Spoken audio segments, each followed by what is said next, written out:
Anupama today full episode. Anupama the 26th of March 2024। Anupama भगवान से प्रार्थना करती है और कहती है कि आज का दिन बहुत भारी होगा, पर उससे पहले अगर आप हमारे चैनल पर नए हैं तो वीडियो को लाइक करके हमारे चैनल को सब्सक्राइब करके जाएं। और आपको कौन सा सीरियल पसंद है कमेंट में जरूर बताएं। वह भगवान से सभी का ख्याल रखने के लिए कहती है। वह कहती है कि काव्या और डिम्पी को हमारे नाटक के बारे में पता है और तोशु मिस्टर शाह की कमजोरी है। बा किंजल से उसे गर्म पानी देने के लिए कहती है। उसे देखकर सभी हंसते हैं। किंजल उसे बा का चेहरा दिखाती है। बा पूछती है कि उसके चेहरे पर रंग किसने लगाया है। बाबूजी उसे चिढ़ाते हैं। बा कहती है तो तुमने ऐसा किया। अंश के हाथ में बंदूक देखकर किंजल डर जाती है और उसे दूर फेंक देती है। अंश पूछता है क्या हुआ। अनुपमा कहती है कि उसे ऐसे छेड़ो जैसे उसने बा को छेड़ा था। अंश कहता है ठीक है, जैसे को तैसा। किंजल हाँ कहती है। अनुपमा अंश को बंदूक वापस देती है। अंश कहता है कि वह दादू को रंग लगाएगा। वनराज कहता है नहीं, उसे रंगों से नफरत है। वह शयनकक्ष की ओर भागता है। बच्चे उसके शयनकक्ष में आते हैं और उसके चेहरे पर रंग लगाने की कोशिश करते हैं। उसने मना कर दिया। माही कहती है कि अगर वह मना कर रहा है तो हम मना करेंगे, रंग मत लगाओ। अंश कहता है कि हमला करो और उसके कंबल के अंदर घुस जाओ और वे उसे रंग लगाते हैं। माही अभी भी खड़ी है, बाकी बच्चे चले गए हैं। वनराज खुद को आईने में देखता है और माही को देखता है। वह बिस्तर पर बैठता है और पूछता है कि क्या वह उसके चेहरे पर रंग नहीं लगाएगी। वह रंग लगाती है। वनराज उसे होली की शुभकामनाएं देता है। माही का कहना है कि उनकी होली वाकई खुशनुमा है। काव्या और अनुपमा उनकी बात सुनती है और खुश हो जाती है। माही काव्या से कहती है कि उसकी होली मंगलमय है। काव्या खुश हो जाती है और उसे गले लगा लेती है। वनराज को तोशु का फोन आता है।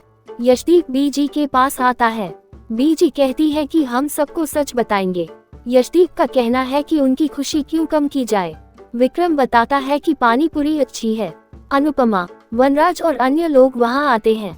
बा और बाबू जी बीजी को रंग लगाते हैं। अनुपमा बीजी को होली की शुभकामनाएं देती है और उन्हें रंग लगाती है। किंजल बच्चों से दूर न जाने और वहीं खेलने के लिए कहती है। एनका बताता है कि भारतीय संघ ने एक प्रसिद्ध नर्तक को भेजा है और पूछता है कि क्या कोई अनुमान लगा सकता है। बा ने ना में सिर हिलाया।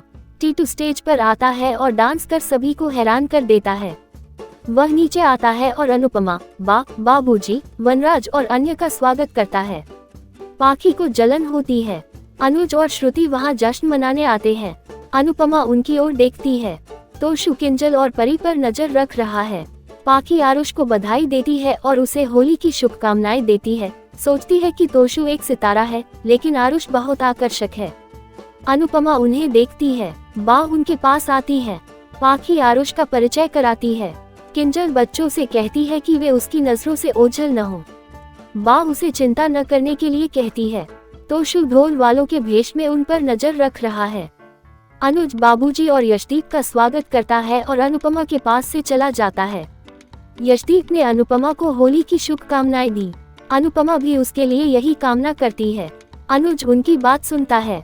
टीटू अनुपमा के पास आता है और उसे अपने साथ डांस करने के लिए कहता है। अनुपमा मना कर देती है। बा और बीजी अनुपमा को डांस करने के लिए कहती हैं। अनुपमा डांस करने लगती है। हर कोई उनसे जुड़ता है।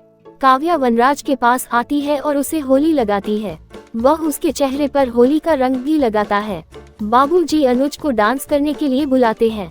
श्रुति परेशान हो जाती है और ठंडाई भांग पी लेती है। वह अनुज के पास आती है और उसके साथ नृत्य करती है, जिससे सभी आश्चर्यचकित और असहज हो जाते हैं। अनुज उसे संभालने की कोशिश करता है। अनुपमा के चेहरे पर नकली मुस्कान आ गई। अनुज श्रुति को एक तरफ ले जाता है और वह उससे ये कहने के लिए कहती है कि उनके बीच कोई नहीं आ सकता। पाखी हंसती है और कहती है कि आरुष मजाकिया है। बा पूछती है कि तुम्हारे माता पिता कहाँ हैं। वह कहता है कि यह अमेरिका है और वे अपने दोस्तों के साथ होली मनाने गए हैं। बा कहती है तो फिर तुम भी वहां जाओ। पाखी आरुष को वहां से ले जाती है। वनराज परेशान है कि टीटू यहाँ आया। बाबूजी उसे डिम्पी और टीटू के रिश्ते को एक मौका देने की सलाह देते हैं और कहते हैं कि वह एक अच्छा लड़का है और 5 साल से आपकी और डिम्पी की हाँ का इंतजार कर रहा है। अनुपमा उससे पूछती है कि क्या तुमने देखा कि 26 साल पुराने प्यार का क्या हुआ। और कहती है कि ऐसा कुछ नहीं है, बस अंत में रोना पड़ेगा। बाबूजी उसे तब तक सहमत होने के लिए कहते हैं जब तक कि बच्चे सम्मानपूर्वक उसकी स्वीकृति न मांग ले। वनराज टीटू को डिम्पी की ओर जाते हुए देखता है और चौंक जाता है।